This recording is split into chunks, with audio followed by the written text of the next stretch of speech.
নমস্কার বন্ধুরা, আমি অমর্ত্য। আপনাদের চ্যানেল ইন্ডিয়ান ফিল্ম বাংলাতে আপনাদের স্বাগত।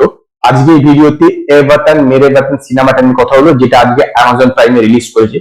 সত্যি বলছি যে নেপোটিজমের কথা ওঠে না, এটা একদম সঠিক।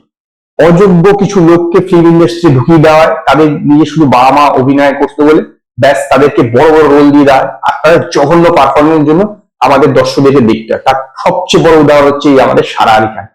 কি না ভালো রোল পাচ্ছে, আর কি তার অভিনয়, মানে প্যাথেটিক, চোখে দেখা যায় না এরাও নাকি অভিনয় করছে। এই রোলটা যদি আলিয়া ভাট করতো, না জানি কোন লেভেলে অ্যাক্টিং করতো, মানে কি বলবো, একে দিয়ে আর চলবেই না, একে কোনো সিনেমাতেই নেওয়া উচিত না, এরকম জঘন্য অভিনয়।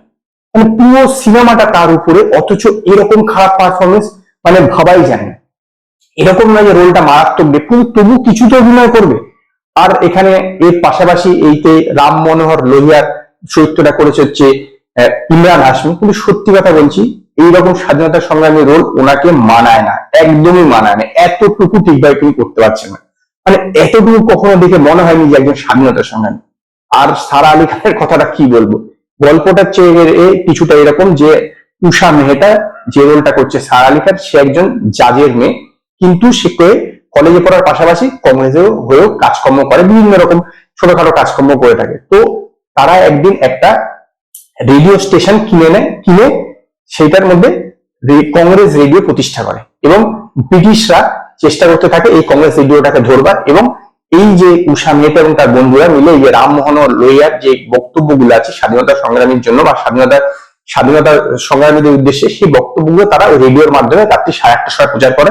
তো এইদিকে ব্রিটিশ সরকার টেকনোলজির মাধ্যমে তাদেরকে আটকানোর চেষ্টা করে, যে তাদেরকে মানে কোন জায়গা থেকে রেডিওটা সম্প্রচার হচ্ছে সেটা ধরার চেষ্টা করে। আলটিমেটলি তারা ধরতে পারে কি পারে না, এবং তারপর তাদের কি হয় এটা দেখতে হলে আপনাদেরকে এই সিনেমাটা দেখতে হবে।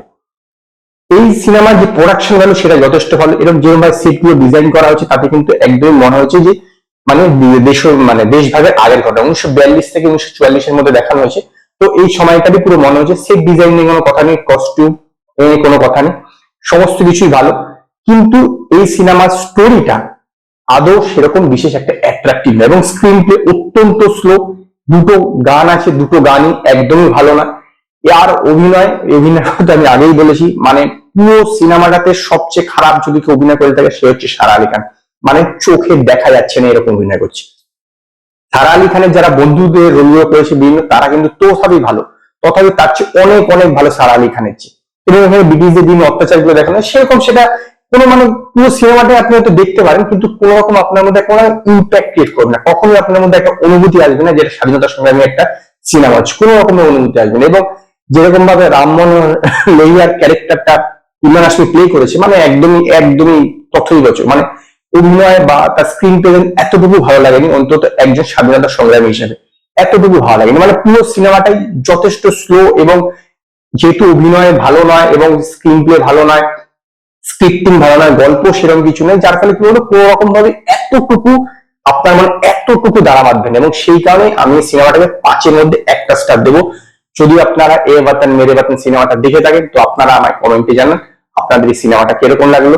যদি আপনাদের এই ভিডিও পছন্দ হয় তো লাইক করুন, কমেন্ট করুন, শেয়ার করুন, আর নতুন করে আপডেটের জন্য আমার চ্যানেলকে সাবস্ক্রাইব করুন।